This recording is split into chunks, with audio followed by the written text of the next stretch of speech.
ലോജിക്കിന്റെ 4-ാം നിയമമായിട്ടുള്ള പര്യാപ്ത കാരണ നിയമം അനുസരിച്ച് അല്ലെങ്കിൽ ലോ സഫിഷ്യന്റ് റീസൺ അനുസരിച്ചും ഏതൊരു ഭൗതിക കാര്യത്തിനും ഒരു പര്യാപ്തമായ കാരണം ഉണ്ടായിരിക്കണം. ദൈവത്തിന്റെ നിലനിൽപ്പ് അംഗീകരിക്കാതെ ഒന്നിനെക്കുറിച്ചും യുക്തിസഹമായിട്ടുള്ള ചർച്ച നടത്താനാകില്ല. ഒരു പരിണാമവാദിക്ക് അത് വിശദീകരിക്കാനായിട്ട് കഴിയില്ല. കാരണം ഈ ഊർജം ഒരു കണ്ടിൻജന്റ് ബീയിങ് ആണ്.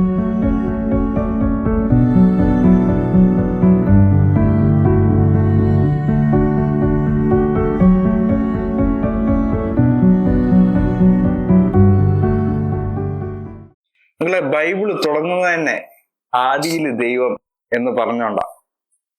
അങ്ങനെ ഒരു ദൈവമുണ്ടോ? അങ്ങനെ ഒരു ദൈവത്തിന്റെ ആവശ്യമുണ്ടോ? വളരെ നല്ല ചോദ്യമാണ്. ശരിയാണ്. ബൈബിളിലെ ആദ്യ പുസ്തകമായ ഉൽപ്പത്തി പുസ്തകം 1-ാം അധ്യായത്തിന്റെ 1-ാം വാക്യത്തിൽ തന്നെ ആദിയിൽ ദൈവം എന്നും പറഞ്ഞുകൊണ്ടാണ് ആരംഭിക്കുന്നത്. എന്ന് പറഞ്ഞാൽ ദൈവം ഉണ്ട് എന്നുള്ള ആ ഒരു ഉറച്ച തീരുമാനത്തിലാണ് ബൈബിളിന്റെ ആഖ്യാനം തുടങ്ങുന്നത്. അതിന്റെ കാരണം തത്വശാസ്ത്രത്തിൽ അല്ലെങ്കിൽ ഫിലോസഫിയിൽ 2 തരം അസ്തിത്വങ്ങളുണ്ട്. അസ്തിത്വങ്ങൾ എന്ന് പറഞ്ഞാൽ നിലനിൽക്കുന്ന കാര്യങ്ങൾ, അവയ്ക്കാണ് അസ്തിത്വമുള്ള കാര്യങ്ങൾ നമ്മൾ പറയുന്നത്. അപ്പൊ 2 തരം അസ്തിത്വങ്ങളുണ്ട്, നിലനിൽപ്പുണ്ട്.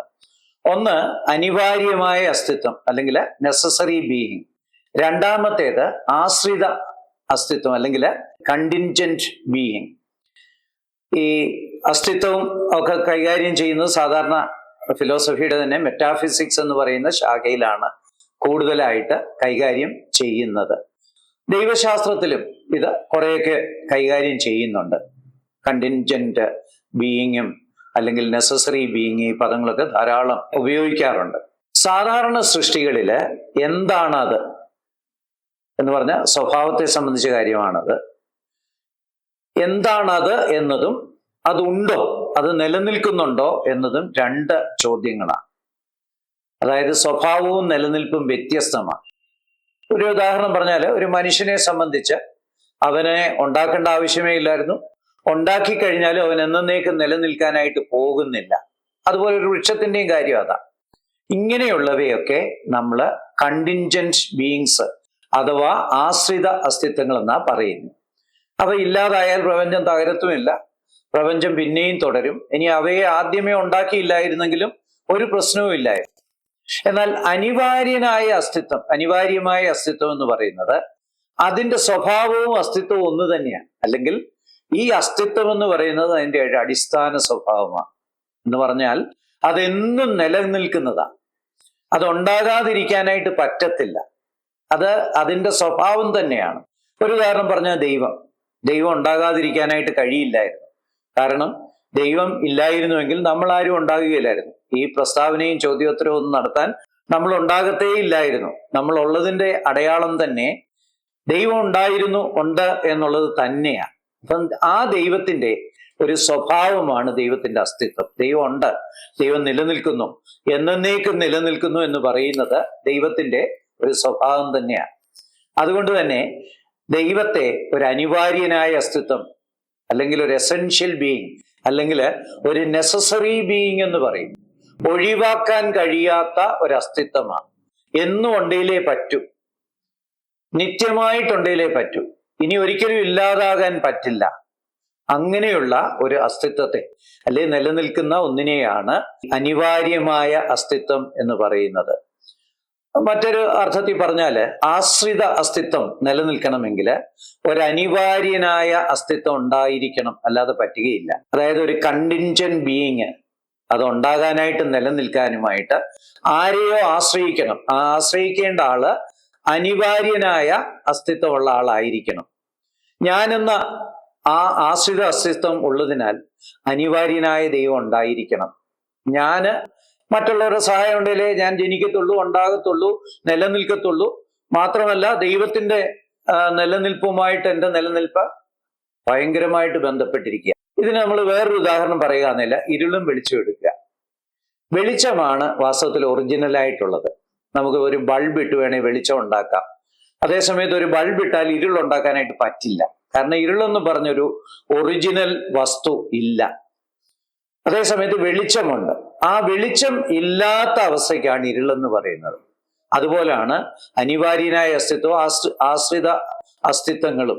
അനിവാര്യ അസ്തിത്വമാണ് ശരിക്കുമുള്ളത്. അത് ഉണ്ടാക്കുന്ന അല്ലെ അതിനെ ആശ്രയിച്ച് ഉണ്ടായി വരുന്ന നിലനിൽക്കുന്ന മറ്റു കാര്യങ്ങളാണ്, മറ്റേകകങ്ങളാണ് ആശ്രിത അസ്തിത്വങ്ങൾ. പരിണാമവാദം തന്നെ ഉദാഹരണമായി എടുക്കാം.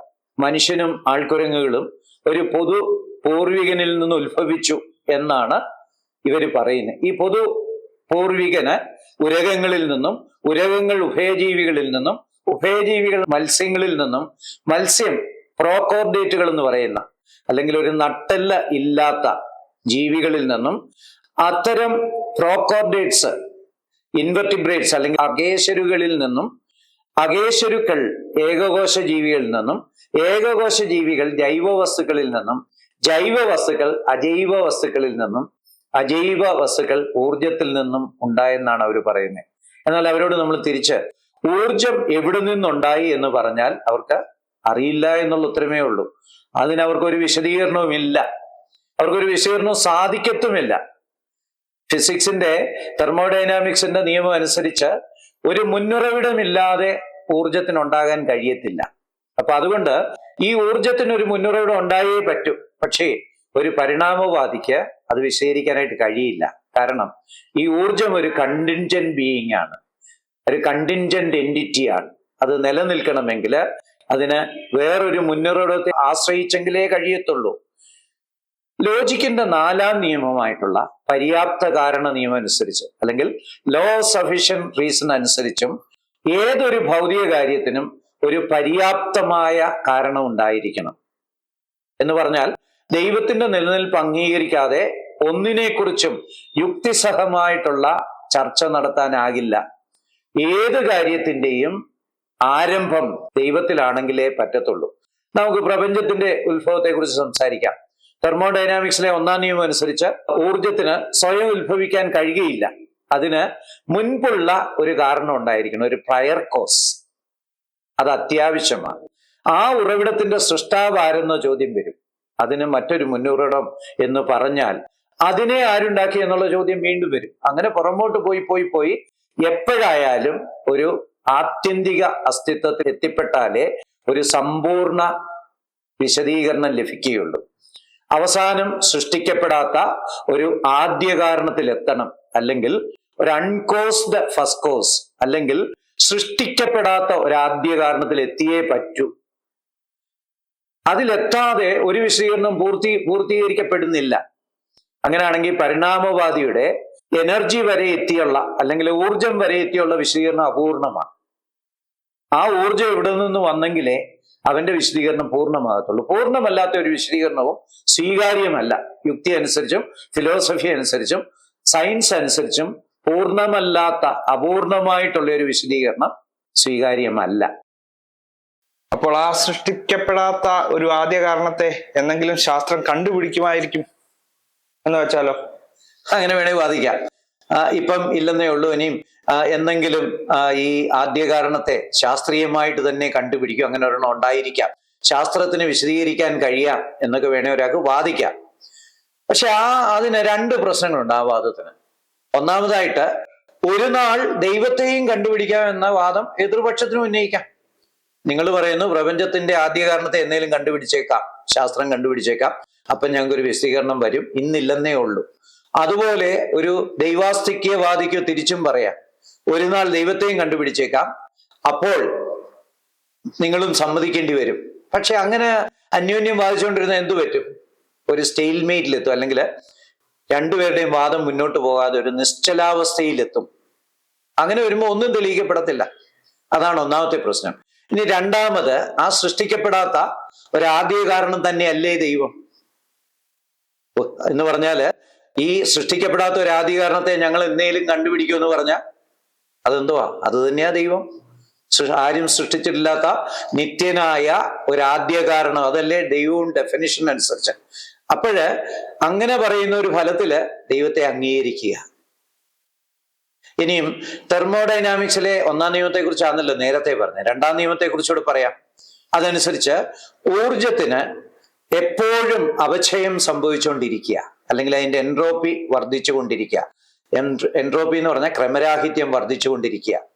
ഇന്ന് 50%, ഇന്നലെ 49 മിനിഞ്ഞാന്ന് 48.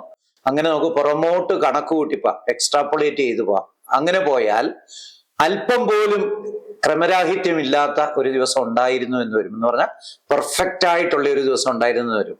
ആ പെർഫെക്റ്റ് ആയിട്ടുള്ള ദിവസമാണ് അതിന്റെ ആരംഭ ദിവസം. ലോജിക്കലിയും ശാസ്ത്രീയമായിട്ടും 0 ക്രമരാഹിത്യമുള്ള ദിവസമാണ് അത് സൃഷ്ടിക്കപ്പെട്ടത്. അപ്പോഴാണ് അത് സൃഷ്ടിക്കപ്പെട്ടത് എന്ന് പറഞ്ഞാൽ അതിന്റെ അർത്ഥം എന്താ?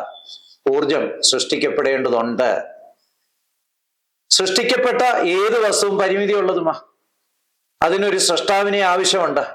അപ്പൊ അങ്ങനെ പറയുമ്പോൾ പ്രപഞ്ചം സൃഷ്ടിക്കാൻ ഉപയോഗിച്ച ഊർജത്തിന് ശാസ്ത്രം അനുസരിച്ച് തന്നെ ഒരു സൃഷ്ടാവിനെ ആവശ്യമാണ്. എന്നിരുന്നാലും ഊർജത്തിന്റെയും പ്രപഞ്ചത്തിന്റെയും ഉത്ഭവത്തിന് ശാസ്ത്രീയമായ വിശദീകരണം ഒന്നുമില്ലെന്ന് സ്റ്റീഫൻ ഹോക്കിംഗ് ഉൾപ്പെടെ, അദ്ദേഹമായിരുന്നല്ലോ ഈ കഴിഞ്ഞ നൂറ്റാണ്ടിന്റെ അവസാന കാലത്തിലെ ഏറ്റവും പ്രമുഖനായിട്ടുള്ള ശാസ്ത്രജ്ഞൻ, അദ്ദേഹം ഉൾപ്പെടെയുള്ള ഒരു ശാസ്ത്രജ്ഞന്മാർക്കും ഒരു വിശദീകരണവുമില്ല.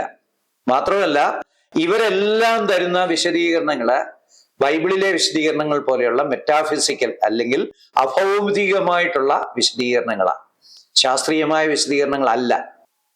പ്രപഞ്ചത്തിന് ആവശ്യമായ ഊർജം സൃഷ്ടിച്ച ഒരു മെറ്റാഫിസിക്കൽ സത്തയാണ് ദൈവം.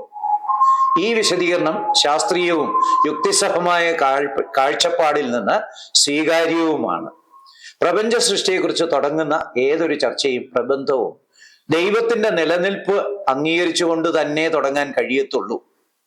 അതുകൊണ്ട് തന്നെ ബൈബിളും ദൈവത്തിന്റെ അസ്തിത്വം അല്ലെങ്കിൽ നിലനിൽപ്പ് അല്ലെങ്കിൽ ദൈവം ഉണ്ട് എന്നുള്ള അടിസ്ഥാന സത്യത്തിൽ ആരംഭിക്കുന്നത് വളരെ ന്യായമാണ്, അത് വളരെ കൃത്യമാണ്, അത് വളരെ ശരിയാണ്. ബൈബിളിന്റെ ആരംഭം തന്നെ വളരെ പ്രൗഢമായിട്ടുള്ള ഒരാരംഭമാണ്. അത് സത്യത്തിൽ തുടങ്ങുന്ന ഒരാരംഭമാണ്. ശാസ്ത്രജ്ഞനും നിരീശ്വരവാദിക്കും അതുപോലെ പ്രകൃതിവാദിക്കും വിശ്വാസിക്കും ഒക്കെ ആവശ്യമായ അല്ലെങ്കിൽ പ്രകൃതിയുടെ നിലനിൽപ്പ് വിശദീകരിക്കാൻ ആവശ്യമായ ദൈവം ഉണ്ട് എന്നുള്ള അടിസ്ഥാനപരമായ ചിന്തയിൽ തന്നെയാണ് ബൈബിൾ തുടങ്ങുന്നത്. അത് നമുക്ക് വാസ്തവത്തില് ബൈബിളിൽ കൂടുതൽ വിശ്വസിക്കത്തക്ക വിധത്തിലുള്ള ഒരു കാരണം കൂടിയാണ്. Thank you. ദൈവം സഹായിക്കട്ടെ.